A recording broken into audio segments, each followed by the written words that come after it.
tahun ini mungkin tahun 2023 misalnya di daerah Taludaa menuju Biluhu pasti nanti ada pelebaran-pelebaran. Pelebaran-pelebaran pasti tidak menutup kemungkinan akan terjadi penutupan jalan. Siap. Ya, yang mana nanti ada jam-jam lewat.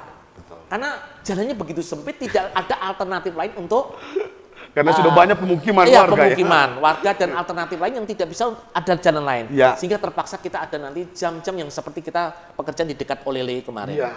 Tapi saya yakinkan, kita mungkin sedih sesaat.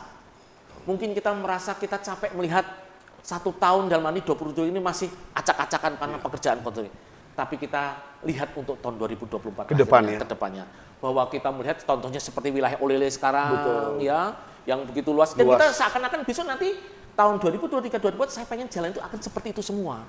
Seperti masuk kawasan Temendao. Iya, sehingga orang di situ sangat nyaman kendaraan dan di situ akan terlihat pemandangan-pemandangan destinasi-destinasi yang wisata yang akan terbuka. Betul. Ya memang kita bahasanya secara pepatah bersakit-sakit dahulu, bersenang-senang kemudian. Semua dari Gorontalo dan untuk warga Gorontalo. Bang Jago, Abang Jago, sorry Bang Jago, ampun Bang Jago.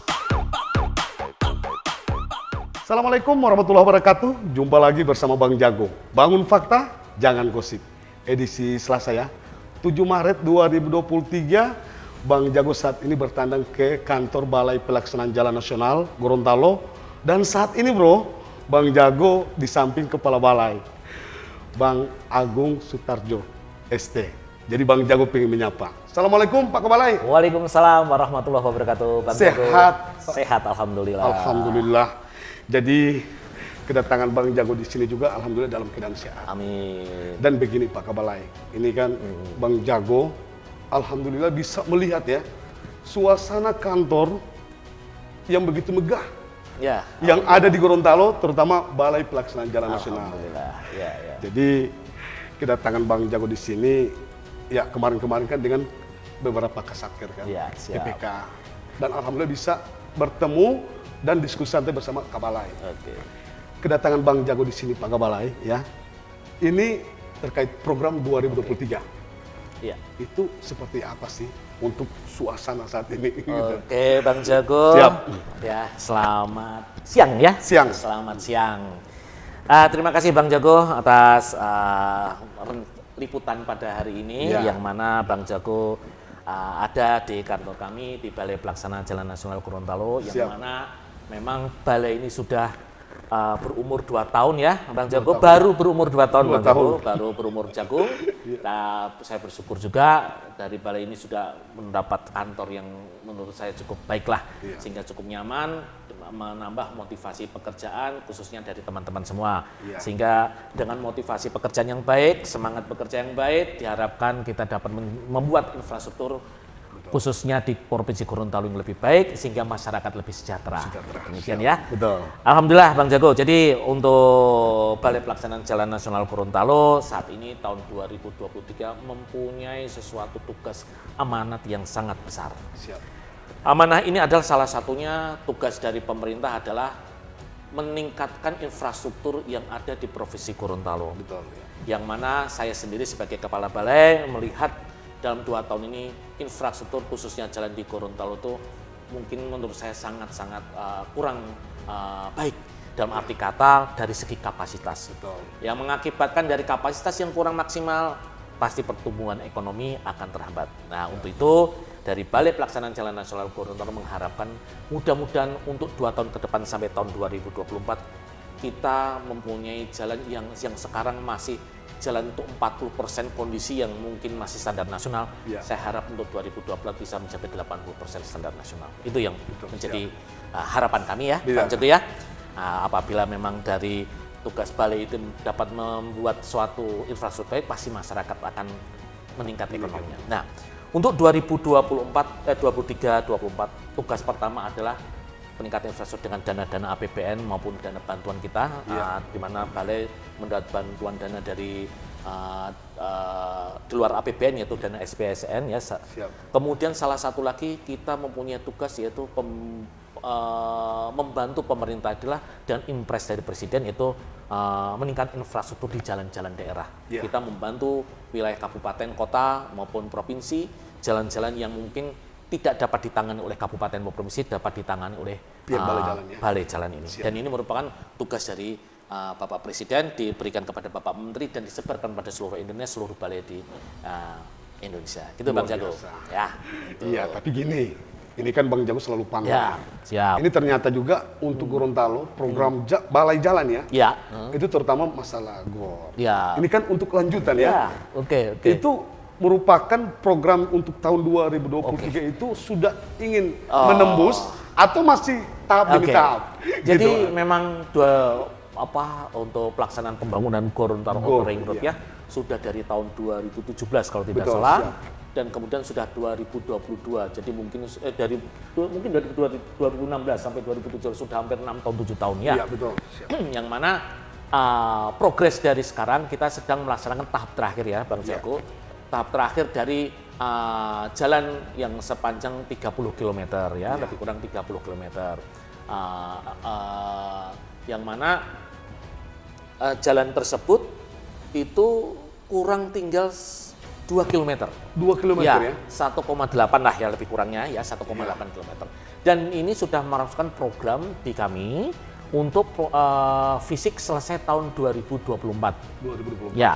Jadi memang itu kita pekerjaan multi years ya, pekerjaan multi years. Jadi berkelanjutan ya. Oke. Jadi maaf bukan 30 jadi 45 karena masing-masing 3 segmen ya, segmen 1 dan segmen 2 ya. Itu 15 kilo, 15, 30 dan kemudian ada segmen selanjutnya. Nah, jadi diharapkan tahun 2024 itu kita sudah dapat GOR itu dapat fungsional dari Tapa nanti sampai ke bandara. Luar biasa. Nah, mudah-mudahan ya. Ya kita harapkan doakan ya. Diharapkan nanti bulan-bulan Mei, Juni tahun 2024 itu sudah GOR dari Tapa sampai bandara sudah terakses. Jadi sudah bisa diakses sudah ya. Bisa diakses. Tembus ya. Tembus. Ya. Ini penjelasan kepala balai ya. Sehingga kita sekarang memang ada pekerjaan pembuatan jembatan, dua buah jembatan memang agak bentang panjang dan satu kita harus menembus bukit yang sangat terjal ya. Nah, kemarin Bang Jago lihat ya. Sudah lihat. Ada longsor. Ya. Itu ke balai turun langsung bersama Kasatker Pak Ringo, Bang Ringo. Ya. Itu seperti apa? Sekarang untuk tahapannya untuk bantuan dari pihak balai jalan sendiri? Yang kemarin ya, yang terjadi longsor di daerah longsoran kemarin. Itu di daerah, berapa bulan lalu ya? Ya, beberapa bulan lalu. Memang itu kalau kita bandingkan itu sebenarnya sama seperti longsoran yang sekarang lagi ribut di NTT ya. Di NTT. Itu di mana longsorannya itu dengan panjang mungkin sepanjang 250 meter, ketinggian longsoran itu hampir sekitar mungkin 12 meter lah ya, sampai 15 meter. Nah, yang kita ada program yang jelas sekarang tugas dari Poltama Balai ada bagaimana masyarakat dapat terkonek ya, fungsi. Ya, adapun setelah itu pasti tidak akan seperti itu. Dan ini tahun 2023, 2024 kita sudah program menjadi kita jalan itu akan kita tingkatkan. Yang mana jalan itu tidak akan seperti itu. Kita akan karena membutuhkan biaya yang besar dan ini sudah ada biayanya dan ini sudah dalam tahap rencana kontraktual. Gitu. Tahap ya? Tahap by step and by step karena kita kembali lagi mengenai pendanaan ya secara nasional kita berebut dengan seluruh provinsi kita ada mencari dana itu sehingga alhamdulillah ya Gorontalo tetap eksis lah dalam untuk mencukupi atau menyelesaikan permasalahan-permasalahan khususnya di infrastruktur di Gorontalo. Gitu. Luar biasa. Ini penjelasan. Tapi Pak Kabalai, ini selain GOR, ini kan 2023, itu berbagai program jalan ataupun jembatan. Itu kan kalau Bang Jago lihat selalu menjadi sorotan ya. Tapi bisa dijelaskan juga. Dalam setiap rapat bersama pemerintah daerah ya dalam hal ini gubernur. Jadi memang yang saya jelaskan tadi Bang Jago bahwa infrastruktur Gorontalo itu memang menurut saya ya kurang baik. Nah, untuk itu kita harapkan ini kita ada pelaksanaan fisik untuk tahun 2023 dan itu kita ada multi years ya, jadi ada salah satu program kami yang besar adalah dari membuat infrastruktur dari Taludaa sampai Gorontalo sampai Biluhu, nanti sampai ke Tangkobu, ke Pakuyaman, Toloango, Malingkaputo, dan kemudian wilayah utara dari batas kota Manado sampai ke Gorontalo, sampai ke Toloango, sampai ke Bolontio. Nah, itu tugas pertama kita adalah bagaimana jalan itu menjadi jalan akses yang lebar, sesuai dengan standar. Atau memang kalau memang lahannya terbatas kita maksimalkan. Sehingga saya harapkan dengan program yang tahun 2023-2024 ini, karena ini kita mempunyai kontrak multi years, untuk 2024 diharapkan akhir 2020 bahwa infrastruktur di Gorontalo itu menjadi 80% sempurna, baik. Dan saya harap juga sebagai balai, dengan adanya infrastruktur yang cukup baik, saya harap mulai bergeraklah masyarakat atau Pemda terkait baik kabupaten atau provinsi meningkatkan sektor-sektor yang ada. Salah satunya adalah pariwisata. Saya mungkin orang luar, bukan orang Gorontalo, Bang Jago. Tapi saya melihat potensi Gorontalo itu sangat indah sekali, khususnya adalah wisata laut. Banyak bisa dilirik ya? Banyak hal yang bisa dikembangkan. Saya harap kok bermimpi mengembangkan wilayah Taludaa, Gorontalo, Biluhu. Saya melihat potensi laut yang sangat indah. Saya bermimpi, saya waktu itu pegang setahun 2015, saya pegang Satker wilayah Jawa Tengah dan DIY. Jawa Tengah ya. Jadi sebelum Gorontalo? Tahun 2005 saya pegang 2015, 2016, 2017 saya pegang Satker wilayah Jawa Tengah dan DIY. Salah satunya adalah saya membuat konteksnya adalah memperbaiki jalan lintas selatan-selatan. Yang mana kalau jalan lintas selatan-selatan itu seperti sebenarnya Gorontalo ini, wilayah Taludaa, Gorontalo sampai ke Biluhu Barat. Kemudian setelah itu memang saya pegang tol, yaitu Solo Kertosono. Nah, konsepnya kembali lagi, konsep Taludaa, Gorontalo sampai Biluhu ada potensi laut, saya mengharapkan bisa berkembang seperti di Jawa. Yang mana dulu itu wilayah selatan-selatan, itu ya sama. Tidak ada akses, orang malas ke sana. Kenapa? Infrastruktur yang tidak baik. Jalan rusak, jalannya sempit atau apapun. Tapi dengan akses yang baik, jalan yang mulus. Disitulah kemudian masyarakat berkembang dengan swadaya masyarakat masing-masing, Bang Jago. Jadi potensi daerah, khususnya masyarakat UMKM bergerak. Bukan hanya jual jagung, tapi menjual potensi-potensi wilayahnya masing-masing yang dilewati jalan yang sudah pesisir pantai. Betul. Luar biasa. Tapi gini, Pak Kepala, biasanya menjadi polemik. Ini menjadi saling tumpuk. Ini jalan nasional. Ini jalan wilayah provinsi. Ini seperti apa untuk Gorontalo saat ini? Sebenarnya mudah, masyarakat bisa menilai ya. Menilainya. Ya betul. Jalan nasional adalah jalan yang markanya warnanya kuning. Marka jalan warna kuning ya? Ya. Kalau warna kuning itu pasti jalan nasional. Kemudian untuk jalan provinsi mungkin marka masih putih ya. Jadi kondisi kalau ada marka warna kuning, itulah status jalan nasional di seluruh Indonesia, Bang Jago. Baik tol marka kuningnya pokoknya kalau ada 4 lajur, marka kuning pasti di daerah median. Tapi kalau cuma 2 lajur, marka kuning ada yang betul. Tapi kalau untuk Gorontalo sudah berapa ribu? Oh ya, jadi kalau Gorontalo itu jalan nasional itu baru sekitar sebentar dengan SK yang baru ini 751,78 km itu jalan nasional. 751 km. Sedangkan untuk jalan provinsi sendiri hanya sekitar 480 km. Sedangkan jalan kabupaten sendiri hanya sekitar 270. Dan ini berbeda dengan provinsi lain, Bang Jago. Kalau provinsi lain, rata-rata jalan provinsi pasti lebih besar daripada jalan nasional. Tapi Gorontalo berbeda. Karena jalan kecil kan. Karena jalan nasional lebih besar daripada jalan provinsi. Menjadi polemik yang kemarin, itu katanya sih. Kenapa untuk Gorontalo balai jalan belum bisa dibentuk balai jalan, masih Satker? Itu karena menyangkut jalan ruas panjang. Karena belum mencukupi 1000. Betul. Tapi alhamdulillah bisa dijelaskan oleh kepala balai bahwa seperti inilah jalan yang ada di Gorontalo, jalan nasional ya. Luar biasa. Jadi memang salah satu balai itu syaratnya minimum 1000 km.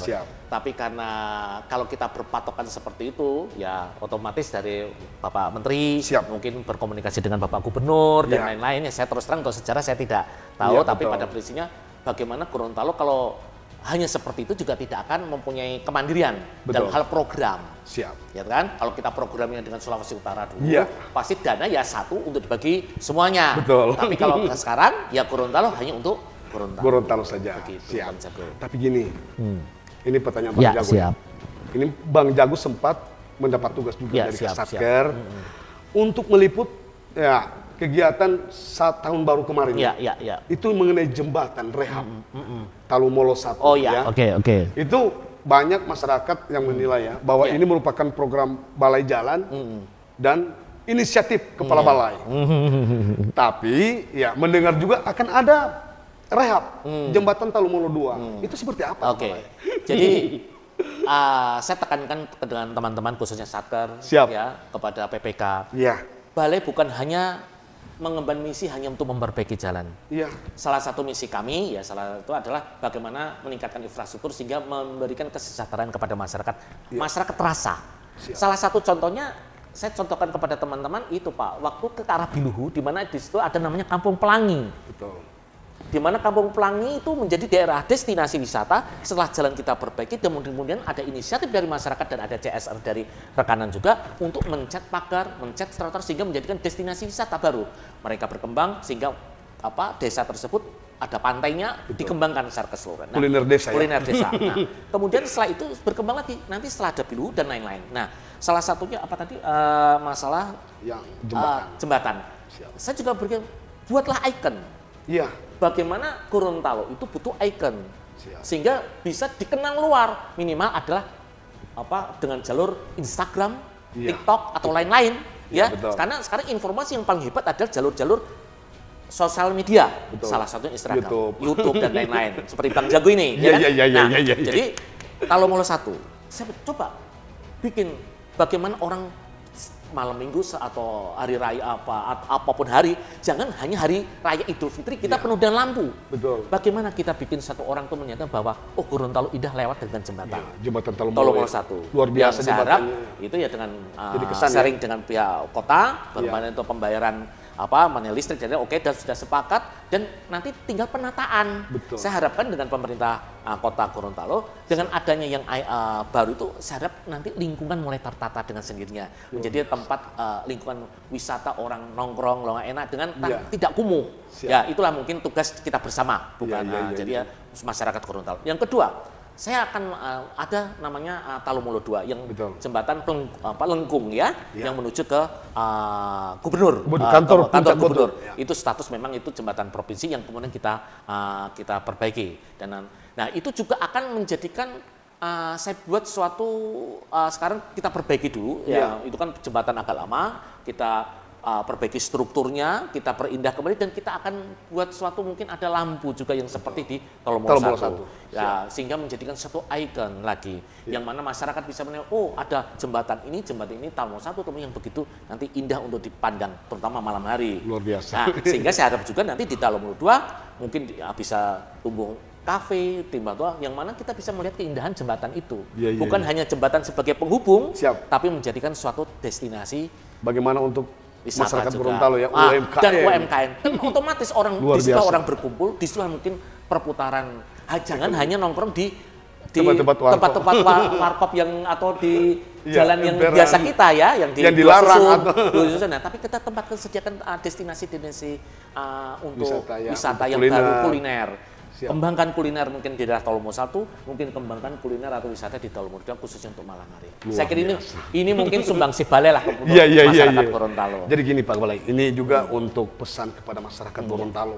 Biasanya kan orang menganggap bahwa balai jalan itu memberikan informasi itu kan selalu sedikit ada problem ya. Tapi dengan harapan kepada masyarakat melalui kepala balai karena dengan konten Bang Jago supaya masyarakat bisa tahu. Betul. Jadi ada nggak harapan untuk masyarakat Gorontalo dengan program yang saat ini yang dijalankan 2023? 2023. Saya terus terang saya orang luar dari Gorontalo tapi saya cinta Gorontalo. Sehingga saya pengen merasakan bahwa Gorontalo dengan adanya balai ini merasa bahwa keberadaan balai, keberadaan pemerintah dalam hal ini pemerintah terbantu ada di Gorontalo. Sehingga saya harapkan memang sekalian dengan adanya Bang Jago ini dengan program 2023-2022 pasti ada program memang terjadi pekerjaan-pekerjaan infrastruktur yang mungkin nanti akan mengganggu mengganggu lalu lintas atau kenyamanan dari masyarakat Kota Gorontalo. Nanti misalnya ada perbaikan trotoar di jalan nasional pasti takut mungkin trauma seperti ini. Saya harap dan saya yakin bahwa pekerjaan akan tidak terjadi trauma yang berpanjangan. 1 tahun ini mungkin tahun 2023 misalnya di daerah Taludaa menuju Biluhu, pasti nanti ada pelebaran-pelebaran. Pelebaran-pelebaran pasti tidak menutup kemungkinan akan terjadi penutupan jalan. Siap. Ya, yang mana nanti ada jam-jam lewat. Betul. Karena jalannya begitu sempit, tidak ada alternatif lain untuk karena sudah banyak pemukiman warga dan alternatif lain yang tidak bisa ada jalan lain. Sehingga terpaksa kita ada nanti jam-jam yang seperti kita pekerjaan di dekat Olele kemarin. Tapi saya yakinkan kita mungkin sedih sesaat. Mungkin kita merasa kita capek melihat 1 tahun dalam ini 27 ini masih acak-acakan karena pekerjaan kontrak. Tapi kita lihat untuk tahun 2024 ke depannya. Bahwa kita melihat contohnya seperti wilayah Olele sekarang. Betul. Ya, yang begitu luas. Dan kita seakan-akan besok nanti tahun 2023-2024 saya pengen jalan itu akan seperti itu semua. Seperti masuk kawasan Temendao. Iya, sehingga orang di situ sangat nyaman, kendaraan, dan di situ akan terlihat pemandangan-pemandangan destinasi-destinasi yang wisata yang akan terbuka. Betul. Ya memang kita bahasanya secara pepatah bersakit-sakit dahulu, bersenang-senang kemudian. Semua dari Gorontalo dan untuk warga Gorontalo. Itu. Ini luar biasa. Ini seperti supportnya dukungan masyarakat untuk Balai Jalan dalam melaksanakan pekerjaan. Tapi saya melihat dari pengalaman Olele kemarin kita buka tutup hampir 1 tahun. Saya melihat kesabaran warga Gorontalo sangat hebat. Luar biasa. Luar biasa. Mau antri, mau menunggu waktu kapan jam lewat. Nah, memang perjuangan dalam hal itu. Tapi sekarang melihat, oh ini loh buktinya Gorontalo. Nah, besok memang ada titik-titik yang lebih banyak. Tapi saya harap itu hanya sebentar saat. Tapi untuk 2024 ke depan, mungkin 2024 akhir untuk 2005, 2026 kita akan berbeda Gorontalo. Kita yang jelas, dulu orang bertanya, orang dari Palu menuju ke Manado. Orang dari Palu sampai batas Gorontalo akan terbangun dengan Gorontalo. Betul. Kemudian setelah dari Gorontalo mau ke Manado baru bisa tidur lagi. Berarti ada masalah di Gorontalo. Tapi kita bisa, kalau bisa besok udah berlain. Di Palu mungkin tidak tidur, di Gorontalo bisa tidur. Bisa berwisata, kemudian tidur lagi masuk ke Manado. Sulawesi Utara. Luar biasa ya. Ini Pak Kabalai sudah menjelaskan bagaimana program Balai Jalan yang saat ini dilaksanakan dan memohon bantuan dukungan masyarakat untuk bagaimana bisa mensupport kegiatan program Balai Jalan yang ada di Provinsi Gorontalo. Jadi ada tambahan juga Pak? Saya kira mungkin cukup ya Pak. Cuma itu, saya harap memang nanti dalam kegiatan koordinasi yang tahun 2023 ini akan melambat penyambatan. Saya harap untuk masyarakat Gorontalo tetap sabar. Dan mendukung ya. Jadi makasih nih Pak Kabalai sudah meluangkan waktu untuk Bang Jago dalam diskusi. Jadi bro, setelah Bang Jago diskusi santai dan menyerahkan hasil karya kepada Kepala Balai Jalan Nasional Gorontalo, Bang Agung Sutarjo, ST, maka Bang Jago pingin akhiri. Bersama Bang Jago, bangun fakta, jangan gosip. Assalamualaikum warahmatullahi wabarakatuh. Bang Jago, Abang Jago, sorry Bang Jago, ampun Bang Jago.